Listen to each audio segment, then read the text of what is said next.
रविवार की व्रत कथा। इस व्रत के देवता सूर्या महान तेजस्वी ओ बलि होने के कारण उनको प्रसन्न करने के लिए यह व्रत किया जाता है, ताकि उनके प्रसन्न होने पर व्रती को संसार के समस्त सुख प्राप्ति हो। रविवार के व्रत को करने से मनुष्य का मान सम्मान बढ़ता है, बुद्धि में तेज सीता आती है, मानसिक क्लेश दूर होकर मन शांति होता है और सुख की अनुभूति होती है, समस्त मनोकामना पूर्ण होती है, स्वस्थ और दीर्घ आयु मिलती है, कुष्ठ और अन्याय चमड़े रोग से छुटकारा मिलता है, सांसारिक कष्टों से मुक्ति मिलती है, पाप नष्ट होते हैं और घर में रिद्धि सिद्धि का वास रहता है।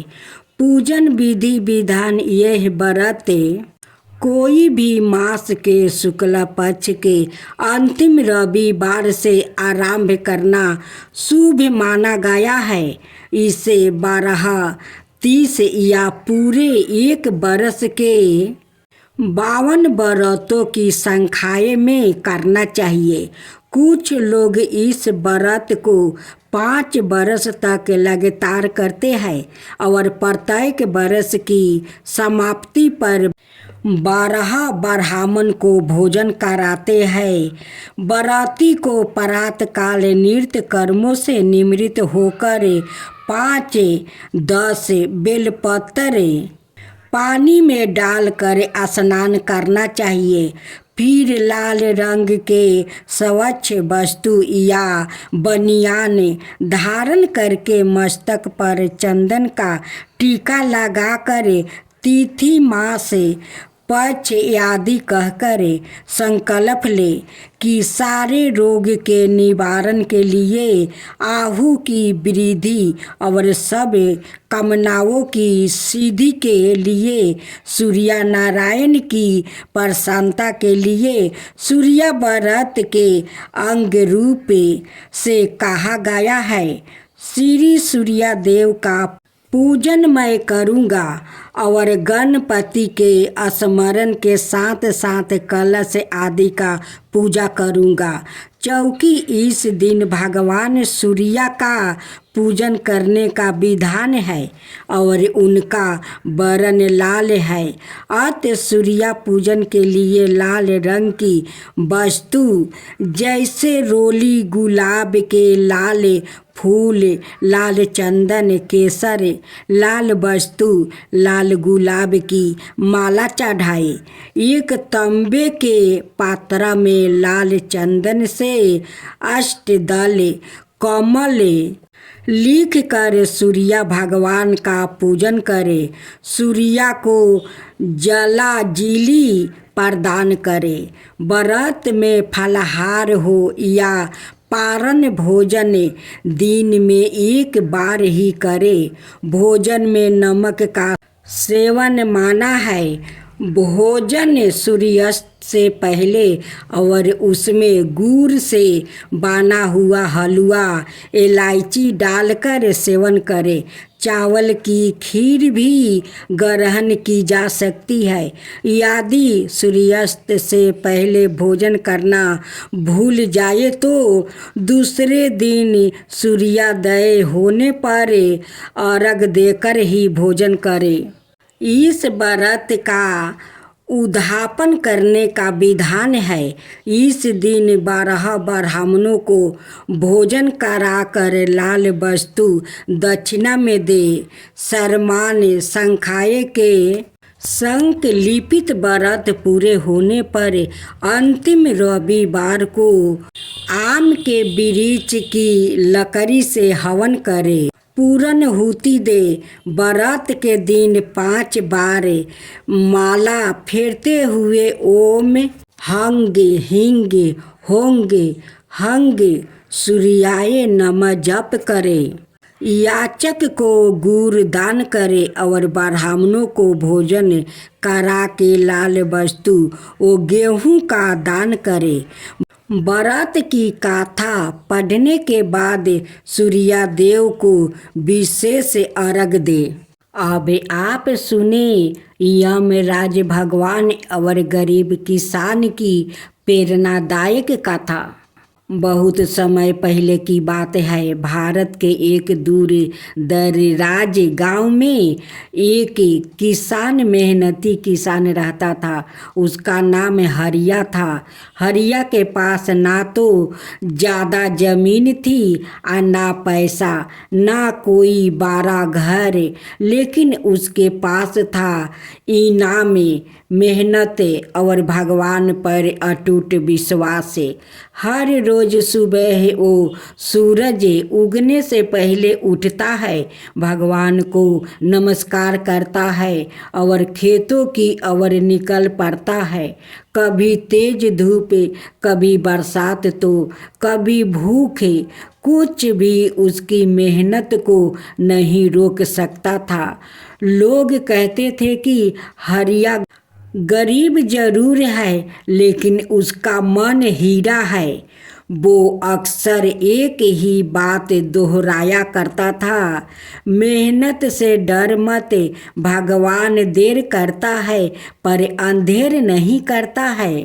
एक शाम जब हरिया खेत में काम खत्म कर घर लौट रहा था, अचानक एक गहरी गंभीर आवाज उसके कानों में गूंजी, हरिया अब तेरा समय पूरा हो गया है, चल मेरे साथ।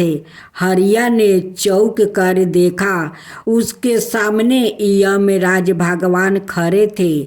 उनका विशाल शरीर, सुनहरा मटुक, भयंकर रूप और उनके साथ उनका वाहन काला भैंसा भी था। हरिया ने हाथ जोड़कर नरमाता से कहा, प्रणाम यमदेव, अगर आपका बुलावा आ गया है तो मुझे चलना होगा, पर कृपा करके पहले मेरी बात तो सुनिए। हे प्रभु, मेरा पास कोई धन नहीं है, पर मेरी बूढ़ी माँ और छोटे छोटे बच्चे हैं। मैं चला गया तो वो भूखे मर जाएंगे। मुझे 1 साल का समय दीजिए, खेत की पूरी फसल काट कर कुछ अन्न और पैसे इकट्ठा कर लूं, ताकि मेरे बाद मेरा परिवार जीवित रह सके। यमराज थोड़े चकित हुए, क्योंकि ज़्यादातर लोग मृत्यु का नाम सुनते ही रोने चिल्लाने लगते थे, लेकिन हरिया निडर था, बिन मरता था और सबसे बड़ी बात दूसरों की चिंता कर रहा था। यमराज बोले, हरिया, तू जानता है कि मृत्यु की निश्चय है, फिर भी तू डर नहीं रहा है। हरिया मुस्कुराया और बोला, प्रभु, मौत से कोई नहीं भाग सकता, पर अगर आप थोड़ी दया कर दे तो मेरे बाद मेरे बच्चों को भूखे ना रहना पड़े, यही मेरी अंतिम इच्छा है। यमराज ने कहा, ठीक है, मैं एक शर्त पर तुझे 1 साल देता हूँ, लेकिन मैं हर महीने तेरे पास 1 रुपये बदल कर आऊँगा।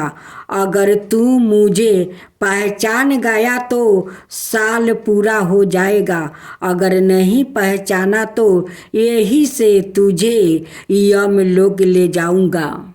अगले महीने एक वृद्धा भिखारी उसके खेत के पास आया। उसके कपड़े फटे हुए थे, वो भूखा था। हरिया ने तुरंत काम छोड़ दिया, उसे अपने घर ले गया, खाना खिलाया और बोला, आपका आशीर्वाद ही मेरा धन है। भिखारी मुस्कुराया और यमराज के रूप में विलीन हो गया। दूसरी परीक्षा बीमार गाय का रूप। दूसरे महीने एक बीमार गाय उसकी झोपड़ी के पास आ गई। लोग उसे भगाने लगे, लेकिन हरिया ने उसकी सेवा की, इलाज की, घास पानी दिया और कहा, यह भी तो भगवान की रचना है, इसका दुख मिटाना भी मेरा धर्म है। यमराज फिर प्रसन्न हुए। ऐसे ही समय बीत गया। हर महीने यमराज अलग अलग रूपों में आते। कभी भूखा साधु, कभी डूबता बच्चा, कभी घायल पंछी, और हर बार हरिया अपने कर्म, करुणा और सच्चे दिल से उन्हें पहचान लेता। एक साल पूरा हो गया। यमराज अपने असली रूप में प्रकट हुआ। उन्होंने हरिया से कहा, हरिया, तूने मेरी हर परीक्षा पास की है। तू गरीब हो सकता है, लेकिन तेरे जैसा कर्म योगी और दयालु मनुष्य दुर्लभ है। अब मैं तुझे आशीर्वाद देता हूँ।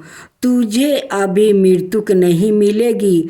तू लंबा जीवन जिएगा, सुखी रहेगा और तेरे बच्चों का भविष्य उजियाल होगा।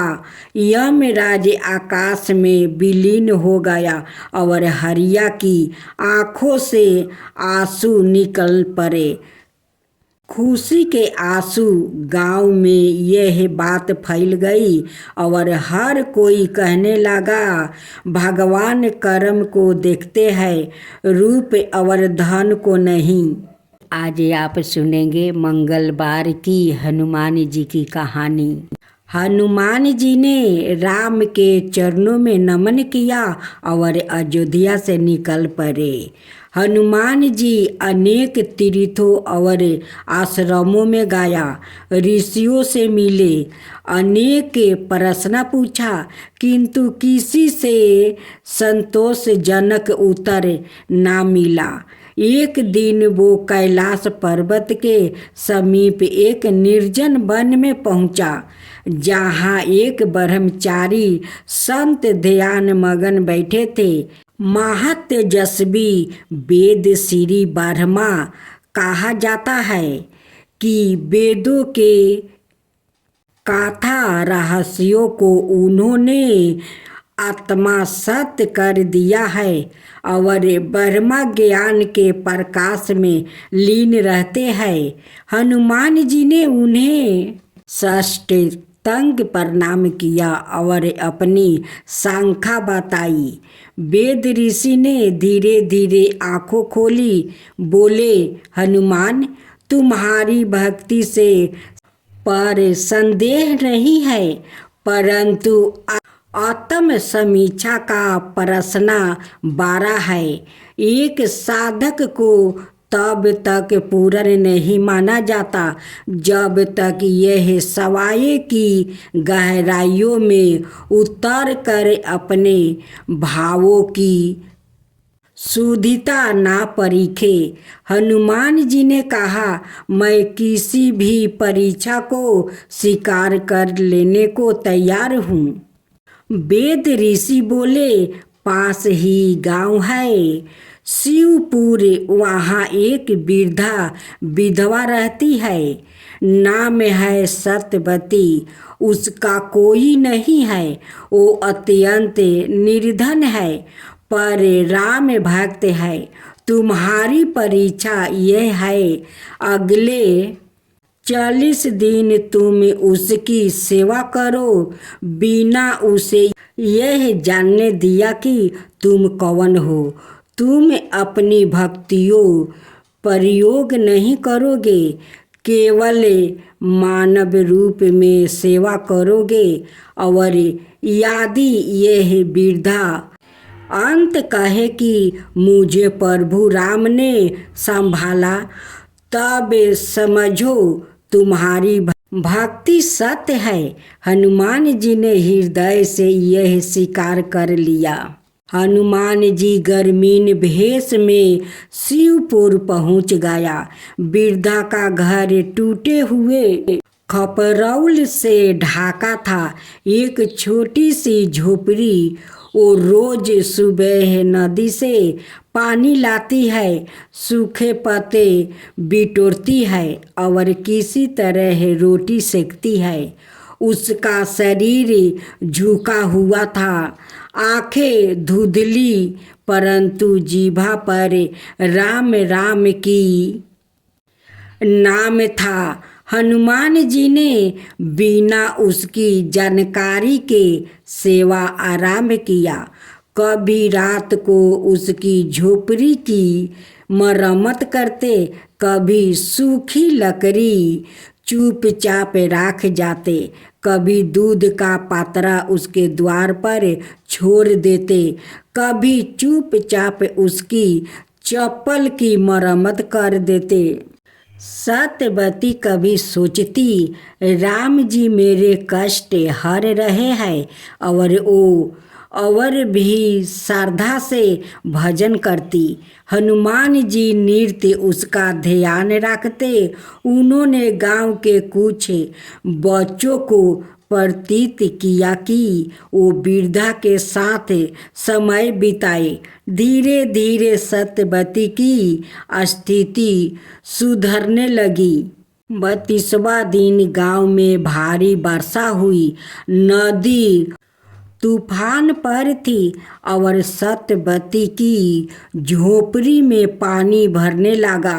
हनुमान जी चाहते तो एक पल में घर को ऊपर उठा सकते थे, पर वो शक्ति प्रयोग करना माना था।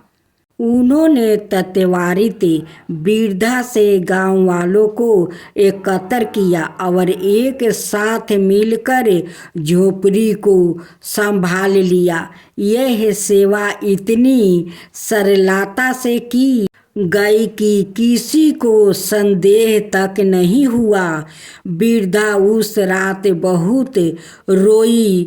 कीर्तगाता से उसने कहा, हे राम, तू सदा मेरे साथ है, तूने फिर मेरी लाज राख ले। 40वां दिन हनुमान जी वेद ऋषि ब्रह्मा के पास लौटे। वो चुपचाप बैठे थे। वेद ऋषि ने पूछा, क्या वृद्धा ने तुम्हें पहचाना? हनुमान जी बोले, नहीं, पर उसने कहा, राम सदा मेरे साथ है। वेद ऋषि ने कहा, यही सच्ची भक्ति है, जहाँ भक्त अदृश्य हो जाए और केवल ईश्वर देखे। हनुमान, तुम्हारी परीक्षा पूर्ण हुई। अब तुम्हें केवल भक्ति नहीं, भक्ति के आदर्श हो। हनुमान जी अयोध्या लौटे। श्री राम ने उन्हें गले लगाकर कहा, अब तुम सेवा, भक्ति और त्याग के वेद स्वरूप हो। तुम्हारा जीवन से जो सीखेगा वो मोक्ष पाएगा। अब आप सुनेंगे देवी काली की कथा। देवी काली को शक्ति का साक्षात स्वरूप माना जाता है। माता रानी अपने भक्तों पर दया दृष्टि रखती है, लेकिन दुष्ट और दुराचारियों पर विध्वंस भी करती है। महिषासुर अति बलशाली दैत्य था, जिसका संहार देवता भी नहीं कर सके। इसलिए देवी काली का जन्म हुआ। धार्मिक ग्रंथों में माँ काली के जन्म यह अवतार को लेकर कई मत है, लेकिन सर्वमान्य मत यही है कि माँ काली का अवतार दैत्यों के संहार के लिए हुआ था। नवरात्रि में हम नव दुर्गा यानी माँ दुर्गा के 9 अवतारों की पूजा करते हैं।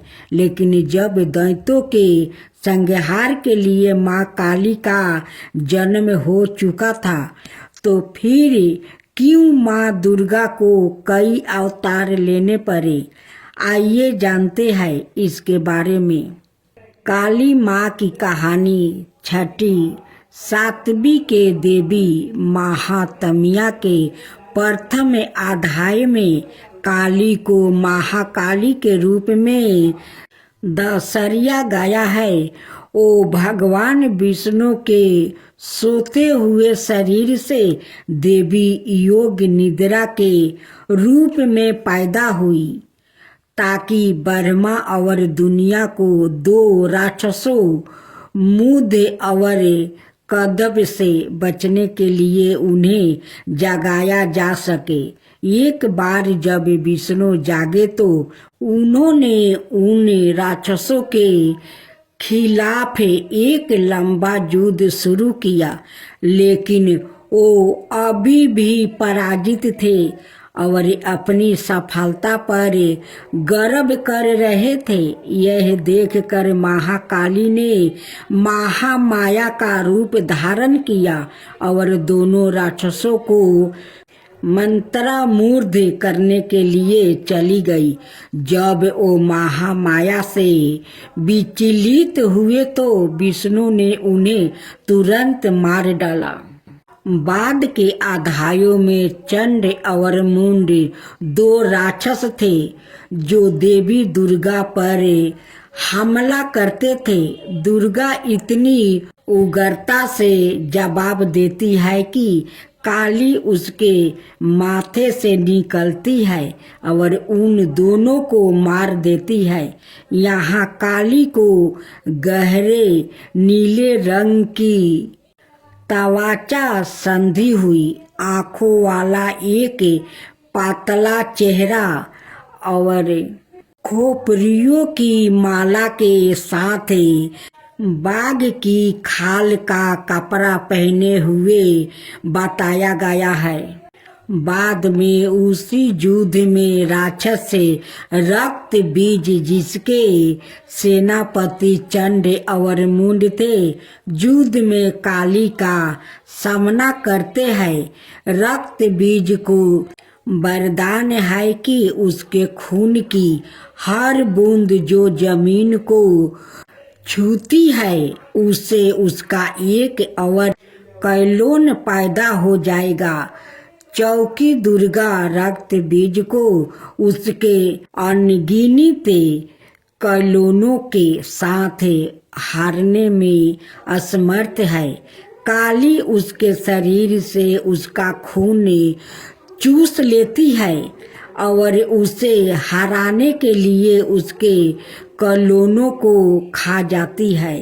रक्त बीज और दारुका दोनों मामलों में काली को दुश्मनों को हराने के बाद रक्त पिपासु के नसों में चूर बताया गया है और रक्त पिपासु की उसकी लालसा नियंत्रण से बाहर हो जाती है।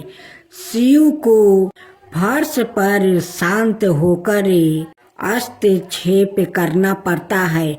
जब काली क्रोध में आगे बढ़ रही होती है तो वो गलती से शिव पर पैर रख देती है और उसकी जीभ बाहर निकल जाती है। वो तुरंत शांत हो जाती है और फिर से दुर्गा पार्वती में विलीन हो जाती है।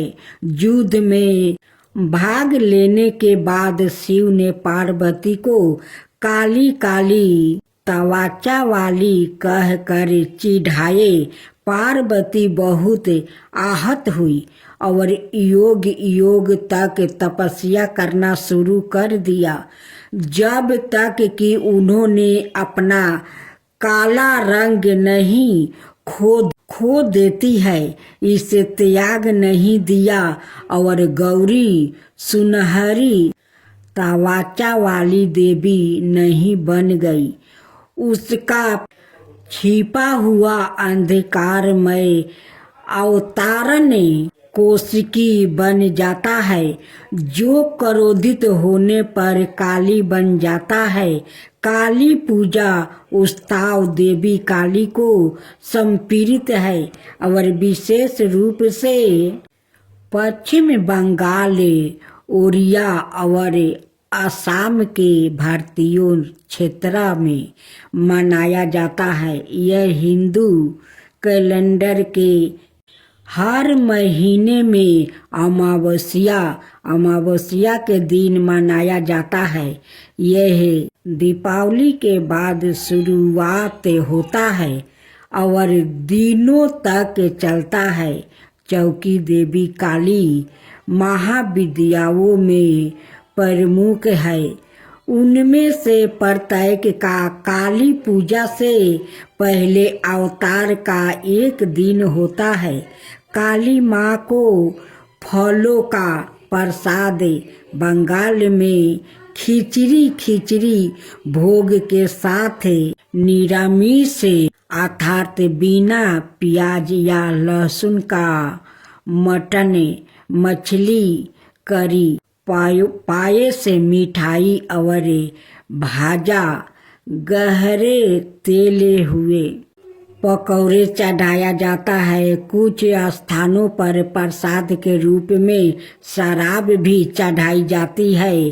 अनुभवी पंडितों का कहना है कि लोग रात भर पंडालों में आते हैं और दिन की तुलना में रात में भीड़ बढ़ जाती है। पूजा आश्चर्यजनक रोशनी, प्रकाश और धावनी सो काली पूजा से पहले प्रत्येक दिन मनाए जाने वाले महाविद्याओं के अवतार और अंतिम महाविद्या कमलात्मिका के अवतार, जिसे कमलात्मिका जयंती के रूप में मनाया जाता है, दिवाली के दिन पड़ने के कारण उन्हें अक्सर तांत्रिक लक्ष्मी के रूप में माना जाता है। इसके कारण और इस के कारण कि लक्ष्मी को विष्णु की पत्नी के रूप में माना जाता है। उसके बाद इसे लाल गुलहल के फूलों और गुलहल की माला से सजाया जाता है, जो उनका पसंदीदा फूल माना जाता है। फिर काली पूजा पंडालों में काली मंत्रों और भजनों की मदद से की जाती है। उनकी प्रार्थना की जाती है और उनकी दिव्यता का आहन किया जाता है।